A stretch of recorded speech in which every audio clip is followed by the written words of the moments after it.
Bonsoir à tous et bienvenue dans votre émission politique Calédonie 2024. Une émission politique certes, mais consacrée uniquement à la transition écologique. Avec moi ce soir, Hubert Giraud, responsable de WWF Nouvelle-Calédonie. Hubert, bonsoir. Bonsoir Falaï, bonsoir à tous. Alors, tout développement d'un territoire, d'un pays, s'organise autour de la valorisation de ses trois capitaux. Le capital physique, à savoir ses routes, ses aéroports, ses hôpitaux. Son capital humain, la taille de sa population, les formations de cette population, ainsi que ses richesses culturelles. Et enfin, son capital naturel, à savoir ses ressources non renouvelables, comme l'est le nickel, mais également ses ressources renouvelables, comme le sont l'eau, le soleil et sa biodiversité. La transition écologique du territoire, c'est justement de développer son économie sans détruire son capital naturel, voire même de le faire croître. C'est ce dont nous allons parler pendant les 30 prochaines minutes avec notre invité. Et nous recevons ce soir Virginie Ruffenac, candidate à venir en confiance pour la province sud. Une émission en 3 parties avec pour commencer les questions personnelles, puis nous aurons des questions sur des points précis de leur programme et puis nous finirons sur leur vision de la transition écologique au-delà de cette prochaine mandature. On rejoint tout de suite notre invité.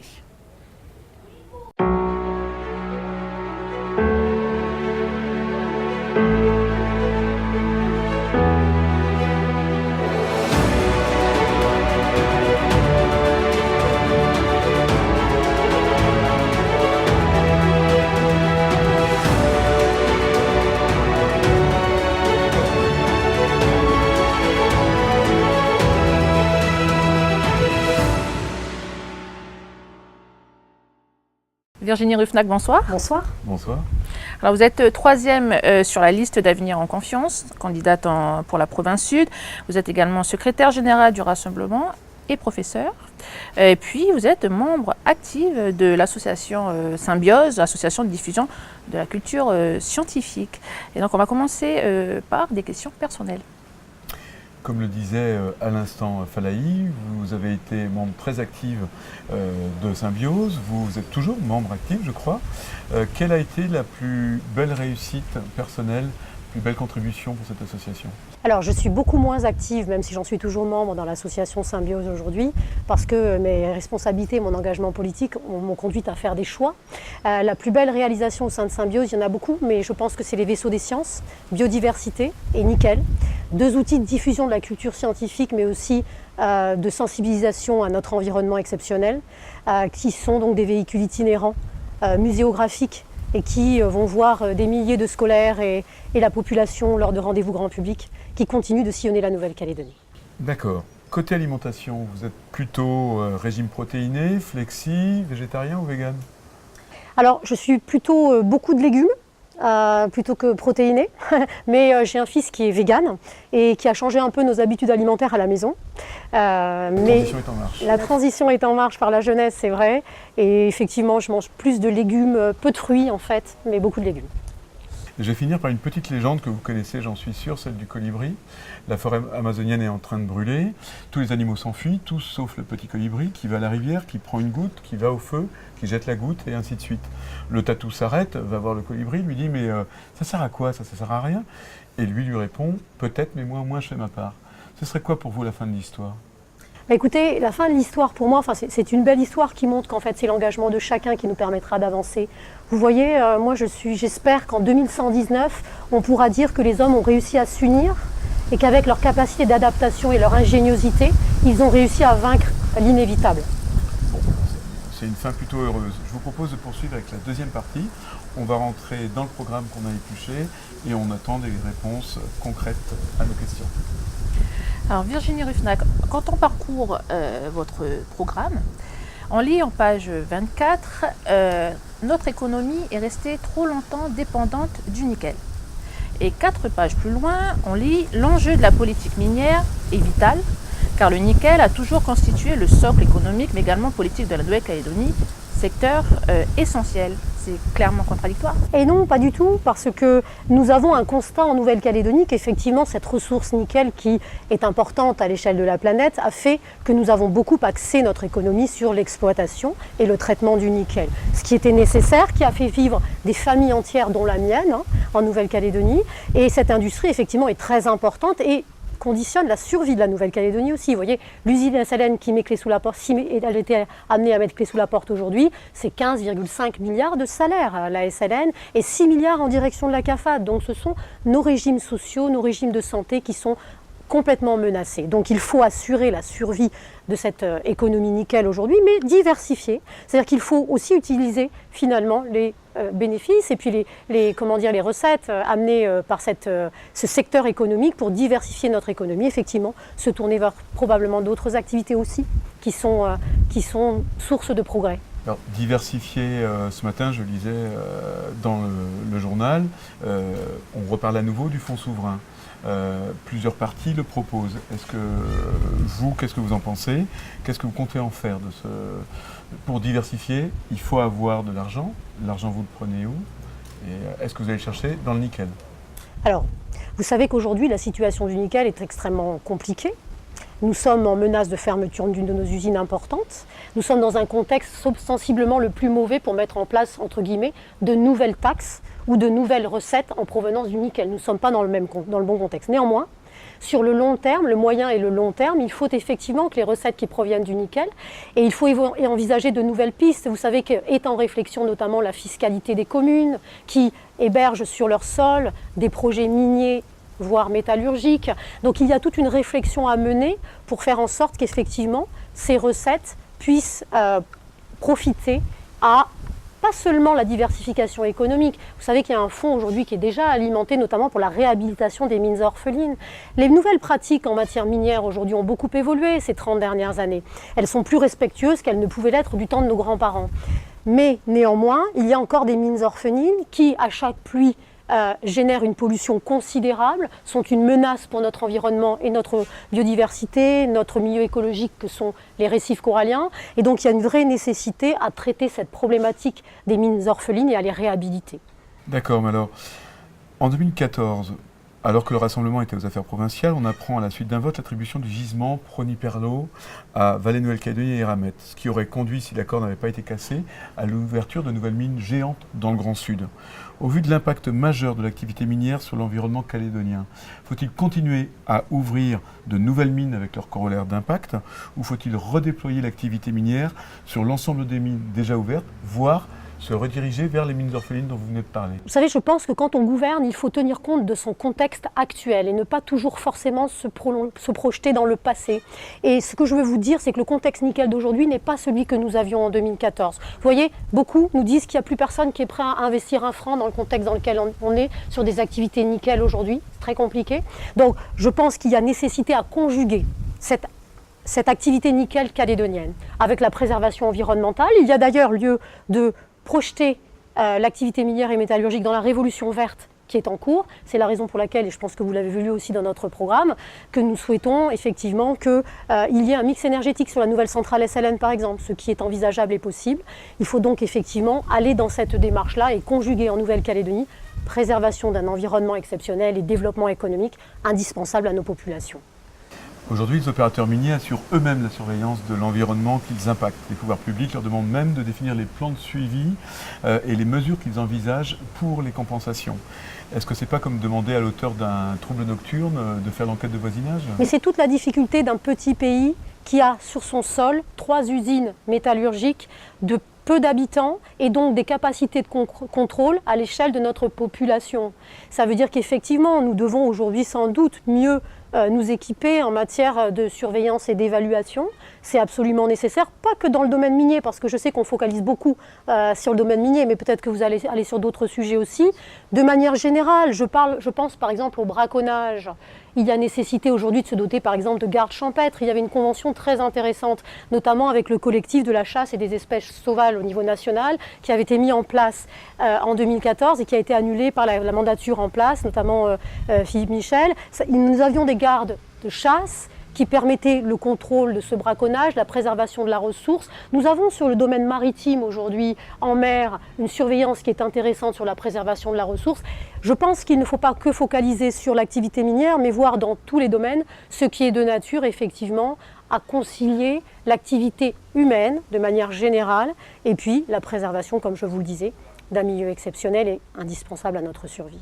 Avant de poursuivre avec un autre gros volet de votre programme, nous avons une question Facebook et c'est Fabrice en province sud qui demande les événements climatiques extrêmes s'accentuant dans la région Pacifique, quelle est votre stratégie pour prévenir et financer l'impact de ces phénomènes? Alors, il y a plusieurs choses. D'abord, vous voyez, quand on parle de ces phénomènes climatiques de grande ampleur, on pense tout de suite, et en tout cas nous c'est ce qu'on défend, à notre appartenance à une grande nation, qui a un rôle à jouer majeur dans le cadre de ces événements. C'est la raison pour laquelle, c'est une des raisons pour lesquelles nous défendons le fait que la Calédonie reste dans la France. Dans le cadre de ces grands événements climatiques, c'est indispensable. Après, nous avons aujourd'hui un schéma de transition énergétique, mais nous n'avons pas de schéma de transition climatique. On le sait, la montée des eaux, et ça c'est international, mais nous sommes une île, donc nous sommes peut-être plus touchés qu'ailleurs, nécessite que nous ayons des vraies études pour voir où les tensions sont la plus fortes, notamment sur l'érosion et la montée des eaux. Nous allons avoir des populations peut-être déplacées dans les années à venir en Nouvelle-Calédonie. Il nous faut anticiper cela. Il faut une urbanisation qui tienne compte de ces zones à tension en matière d'érosion. Il y a toute une politique à avoir dans ce contexte, et effectivement pour des politiques publiques pour protéger les populations et agir de manière raisonnée par rapport à cette situation et ces menaces. Et pour la financer, il faut une politique. Est-ce qu'on remet en place une taxe, la taxe carbone par exemple, qui est souhaitée pour rendre un système plus vertueux? Qu'est-ce que vous envisagez pour financer l'impact de ce... Vous savez, cette question, elle se pose dans tous les domaines. On nous demande aussi comment on va faire pour financer notre système de santé. Le problème de la ressource financière pour pouvoir financer l'environnement ou la santé, la question est la même. Il y a une nécessité aujourd'hui à relancer notre économie qui est en panne, à redonner confiance, et c'est le nom de notre liste. C'est pour ça que nous sommes appelés ainsi à un ensemble de Calédoniens et d'investisseurs pour que l'économie reparte en Nouvelle-Calédonie. Mais moi, concernant l'environnement, je défends l'idée que préserver l'environnement, c'est source de développement économique. J'en suis pratiquement persuadée. Vous voyez, par exemple, il y a un projet que je sais que vous portez au niveau du WWF, c'est un conservatoire des espèces endémiques. Moi, je pense qu'un conservatoire des espèces endémiques, c'est indispensable en Calédonie. Parce qu'il ne s'agit pas de conserver nos espèces endémiques exceptionnelles juste dans leur milieu. Il y a certaines plantes, et vous le savez très bien, je prends l'exemple de l'aile de sauterelle, le nom vernaculaire qu'ont donné les jeunes sur l'aire environnementale de Caméré, qui n'existe que sur ce massif. S'il y a une catastrophe écologique, un feu, un incendie, elle disparaît pour toute la planète. Donc ce conservatoire est nécessaire et je pense qu'il est source de développement touristique. Parce qu'on pourrait aussi faire venir des gens du monde entier, des touristes ou des visiteurs, pour découvrir des plantes qui n'existent qu'en Nouvelle-Calédonie. Donc je pense que l'environnement est vecteur de développement économique, à condition d'en utiliser les bons leviers. Et je pense aussi que réparer écologiquement coûte très cher. Donc il ne faut pas toujours voir les choses par le fait que l'environnement est un coût, il est aussi source de ressources économiques. Alors, autre thème, les déchets. Dans votre programme, on peut le voir, vous proposez de créer des alternatives au plastique ou encore inciter le retour de la consigne. Et pourtant, le Rassemblement, les Républicains calédoniens, MPC, se sont abstenus lors du vote au Congrès pour la loi sur le plastique. En gros, la loi qui limite l'utilisation du plastique à usage unique. Même les indépendantistes, vos adversaires politiques, ont soutenu le projet. Vous dites quelque chose et faites le contraire? Ce n'est pas rare que les indépendantistes votent avec Calédonie Ensemble contre nous, vous savez. Ce n'est pas rare. Ce n'est pas contre vous, c'est le projet. Je vous remercie beaucoup de me poser la question parce qu'effectivement, je vais expliquer clairement notre position qui est totalement assumée.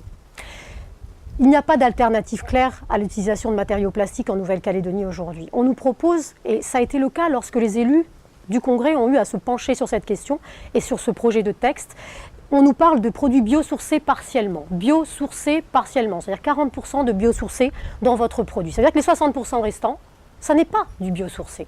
Donc vous interdisez un produit pour le remplacer par un autre. Vous pouvez apporter des comportements d'hommes et de femmes en se disant on peut se débrider par rapport aux biosourcés, on peut en utiliser encore davantage, alors que ces produits sont tout aussi dangereux pour l'environnement que ne peuvent l'être les produits plastiques qui viennent d'être interdits. En fait, même l'ADEME met des réserves sur les produits biosourcés aujourd'hui. Ce n'est pas nous qui le disons. Donc ce que je voulais dire, c'est qu'en fait, il y avait une vraie nécessité à faire de la recherche et du développement pour aller créer des vraies alternatives aux produits plastiques interdits. Avant de les interdire, il y a beaucoup de possibilités, avec notamment la mise en place de produits 100% compostables, où là, les gens pouvaient composter directement leurs produits après. Et puis, bien sûr, il faut changer nos habitudes en matière de déchets, essayer d'en consommer et d'en produire moins à usage unique, avec toute la problématique, parce que ça n'est pas simple la problématique des déchets. C'est que vous savez, on veut mettre en place des filières de recyclage. Sauf que pour être rentable en matière de filière de recyclage, il faut du volume. Il faut du volume. Or, on conduit les gens plutôt à diminuer la quantité de déchets qu'ils produisent.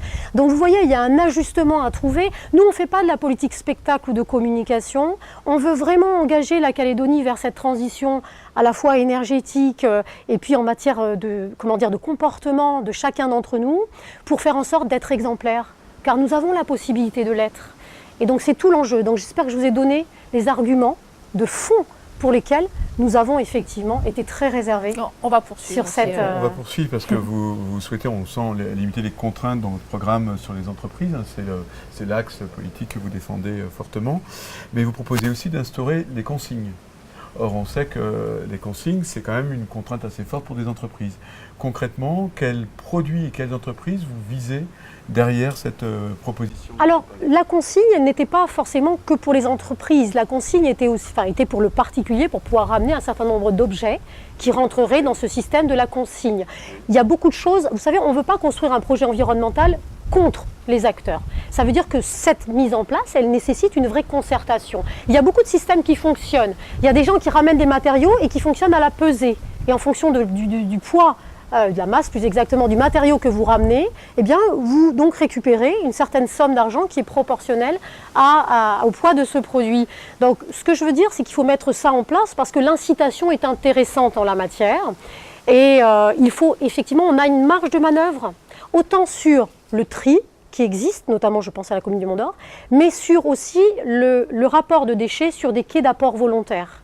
Il y a une marge de manœuvre, des gens sont engagés là-dedans, mais on a beaucoup de marge de progression et il faudra sans doute une grande campagne de communication pour sensibiliser les Calédoniens à adopter de manière systématique ces pratiques qui, pour le coup, changent la donne, puisqu'on augmente le volume qui peut être proposé au recyclage et on crée une rentabilité qui est meilleure sur le sujet. Alors, toujours dans les déchets, on change de déchets, on va dans les déchets de cantine, les déchets alimentaires. Même si des solutions sont ponctuellement trouvées pour les réduire et les valoriser, aujourd'hui, une grande partie finit au centre d'enfouissement.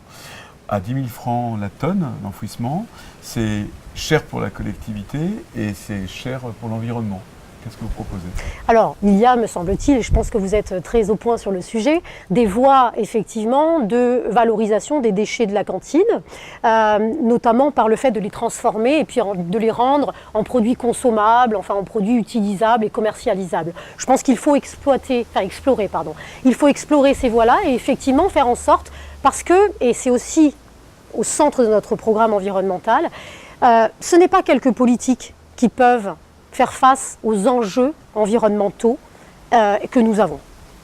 Les politiques, ils peuvent être à l'initiative d'engager toute une population. Nous voulons en Calédonie faire de l'environnement un élément fédérateur. Nous voulons dépasser le vivre ensemble sur le sujet de l'environnement pour aller vers le faire ensemble. Cet environnement, il est intergénérationnel, il est intercommunautaire. Nous aimons notre environnement en Calédonie, nous aimons notre terre, nous aimons aller à la chasse et à la pêche. Et les premiers à sensibiliser, ce sont les enfants. Et donc, faire ce travail au sein des écoles est très important. Ça pourra être un projet qui pourra être développé. Vous savez que nous souhaitons que chaque établissement scolaire, au sein du projet de l'établissement, ait un axe environnement. Et nous souhaitons dédier à chaque établissement scolaire une aire environnementale qui soit l'objet d'un projet en relation avec les associations environnementales qui ont besoin de bras aujourd'hui, mais quand vous travaillez l'environnement, c'est quand même mieux pour les élèves de le faire dans la nature que de le faire dans les salles de classe. Et du coup, c'est aussi vers ça que nous voulons aller, un partage de l'investissement et de l'engagement pour la réhabilitation écologique à tous les niveaux, dans lesquels les jeunes de la Nouvelle-Calédonie ont un rôle primordial.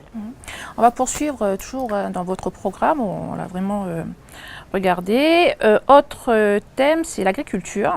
Vous proposez, je cite, d'instaurer une véritable politique agricole, mais sur certains points, des plans d'action existent déjà. Je parle d'objectifs d'autosuffisance alimentaire avec la PAP, la politique publique agricole provinciale, objectif de la gestion de la ressource en eau avec la PEP, la politique de l'eau partagée, la protection durable des cultures et la promotion de l'agriculture biologique avec le forum Agrinov. Que comptez-vous faire de plus ? En matière agricole, je pense que effectivement, les agriculteurs sont engagés dans une démarche en Nouvelle-Calédonie depuis quelques années, qui est une démarche louable. Ils ont parfois été stigmatisés, alors que ils ne demandaient finalement qu'à évoluer parfois dans certaines pratiques et qu'ils savent bien faire en plus. Donc il y a des choses à faire évoluer. Je pense qu'il faut libérer l'énergie dans le milieu agricole. Il faut faire de l'amélioration génétique, commencer à employer. Il faut valoriser mieux cette filière. Effectivement, c'est l'identité et l'âme de la Nouvelle-Calédonie. Et donc, à nouveau, c'est aussi en concertation avec l'ensemble des acteurs que nous ferons un certain nombre de choses. Vous savez, il y a un sujet qui est au cœur aujourd'hui du sujet en matière agricole et en particulier des éleveurs, et je vous en parlais un peu tout à l'heure, c'est le braconnage. C'est une plaie qui est insupportable pour eux. Donc ça, il faut aider les agriculteurs et les éleveurs là-dessus, enfin les éleveurs. Et donc je vous parlais tout à l'heure des gardes-chasse, c'est quelque chose d'indispensable. Il y a aussi la menace sur la biodiversité impacte aussi l'agriculture, parce que la biodiversité c'est notre alimentation, c'est notre garde-manger, la forêt. Et donc cette réhabilitation écologique, elle nécessite qu'ils y soient engagés aussi, qu'ils soient sensibilisés. Donc la sensibilisation est quelque chose de très important. Lorsque la politique, en ce moment, la politique agricole, elle n'est pas véritable pour vous. Ce n'est pas une véritable politique agricole. En tout cas, il faut relancer dans beaucoup de domaines. On fait, vous savez, parfois du clientélisme ou parfois des mesurettes où on a besoin peut-être d'avoir une politique globale avec de grands axes qui emmènent et qui donnent de la visibilité à l'ensemble des acteurs. Il y avait une question Facebook de Michel qui vous demandait justement quelles mesures comptez-vous prendre pour que la Calédonie atteigne, alors ces chiffres, 50% d'autonomie alimentaire avant 2025 et 100% avant 2030. Écoutez, je pense qu'il y a un certain nombre d'encouragements à faire. Effectivement, le secteur agricole, comme les autres secteurs de notre économie aujourd'hui, est en berne à tous les niveaux. C'est général, ça ne touche pas que le secteur agricole, enfin, ça ne touche pas que d'autres secteurs économiques. Cette crise, il y a une crise de confiance totale dans tous les domaines. Donc je pense qu'en relançant l'économie, l'ensemble des acteurs en bénéficieront. Il faut faire confiance à nos agriculteurs et effectivement les encourager dans le dynamisme qu'ils ont engagé déjà depuis un certain nombre d'années. Dans votre programme, vous parlez de nouveaux débouchés par une politique de conquête d'exportation. On exporte quoi de nouveau dans 5 ans ? Il y a un travail à faire en la matière. Nous avons un savoir-faire en Calédonie. Nous avons un vrai savoir-faire dans de nombreux domaines. Donc effectivement, il faut explorer des filières qui peuvent être source de fierté pour nous, notamment de produits naturels.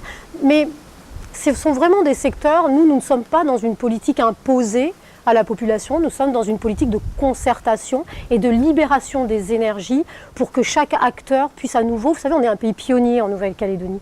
Il y a des hommes et des femmes qui savent prendre des risques et porter des responsabilités sur leurs épaules pour engager un développement économique, pour engager la création d'une entreprise. C'est ça qu'il faut faire, peut-être même mutualiser un certain nombre d'acteurs autour notamment de la valorisation de produits naturels.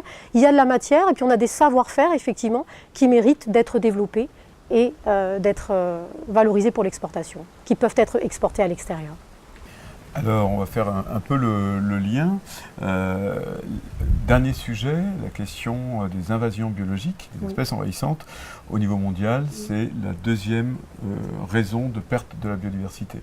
En Calédonie, nous ne sommes pas épargnés, vous le savez aussi bien que moi. Une proposition faite pour lutter contre les cerfs est de préconiser la vente de la viande de chasse. Y êtes-vous favorable ? Nous sommes persuadés aujourd'hui que cette viande de cerf, effectivement, doit pouvoir, il y a un marché parallèle, on le sait très bien, doit pouvoir être valorisée. Doit pouvoir être valorisée, mais dans des conditions sanitaires satisfaisantes, donc avec une sorte de contrôle sanitaire, et puis probablement que tout n'est pas valorisable. Tout n'est pas valorisable. On pense qu'on doit trouver un équilibre aujourd'hui entre une chasse professionnelle pour limiter la population de cerfs, ce qui est une nécessité. Chasse de plus en plus professionnelle parce que vous le savez bien aussi, les cerfs aujourd'hui se sont pour partie réfugiés plutôt dans la chaîne où effectivement on a des forêts d'une grande richesse écologique. Ça veut dire que c'est une chasse un peu différente et plus sportive, plus particulière que la chasse dans les plaines et que la chasse directement alimentaire. Donc une chasse professionnelle, une chasse de loisirs, de l'abattage. Vous savez que le fait d'abattre par hélicoptère notamment, mais pose un certain nombre de problèmes. C'est-à-dire que tout ça doit se faire en concertation avec les populations. Le fait de laisser par exemple des carcasses de cerfs dans la nature pose des problèmes à un certain nombre de populations. Voir arriver des hélicoptères et faire de l'abattage de cerfs pose un problème. Donc il y a une vraie concertation à avoir là-dessus. Et cette valorisation économique d'une viande plutôt saine, même si on pourra très bien avoir un label de qualité supérieure pour celle qui ne provient pas de la chasse et qui est traitée évidemment de façon différente avec un label et qui peut être exportée. Mais voilà, mais par contre cette viande de cerf chassée peut aussi trouver un circuit de valorisation lorsqu'elle est rentable, avec un certain nombre de normes et de pratiques qui sont faites et de manière souple, parce qu'il faut faire attention à ne pas faire de déséquilibre non plus, de ne pas faire de concurrence par rapport au reste de la vente, et puis que ça soit rentable, que ça ne conduise pas non plus à une surpopulation, ce que l'on voudrait à l'inverse. Donc c'est un équilibre à trouver. Il y a aussi une nécessité, puisque vous parlez du cerf aujourd'hui, avoir un vrai diagnostic de savoir où sont les populations. Il y a un gros travail qui est fait là-dessus, notamment avec l'étude des mâchoires, pour voir ce qu'ils ont mangé, pour savoir où sont les populations de cerfs. Il faut continuer cette recherche pour avoir un vrai diagnostic et orienter nos politiques. Ne pas aller faire de l'abattage de cerfs pour diminuer la surpopulation qui est un fléau en Calédonie, en parlant des espèces envahissantes, mais faire en sorte qu'on abatte au bon endroit et qu'on ait une vraie politique cohérente à ce niveau-là. Vous êtes d'accord, mais sous certaines conditions? Absolument, et notamment sanitaires, mais aussi d'encadrement de la façon dont les choses sont faites. Alors on arrive au terme de cette émission.